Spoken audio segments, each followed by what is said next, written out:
Just for a moment, let's stand. I'd like to pray for this couple getting married. I hope you don't mind. I'm not a justice of the peace. We're here to pray for this couple. We believe that God's hand is on them.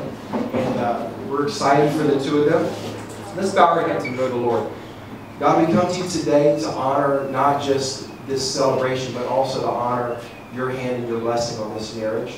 They're coming together today and saying more than simply that they love each other just as natural love, but God, they desire that the hand of God would be on them, that there would be a spiritual component to their marriage. And we pray, Lord, bless them. Bless their extended family and friends that are here today. It's exciting to get together and celebrate, and we ask, let your hand be on every parent, on every aunt and uncle, the cousins and nephews and friends. And most of all, God, as these two come together, we pray that your hand be on them in their marriage. Not just on a single day event, but as they move forward in their lives. Bless every aspect of it, whether it's job and career, whether it's relationship, even in their future family. And we won't forget to ask for your blessings and praise you. We pray in the wonderful name of Jesus. Amen. You can be seated today. Amen.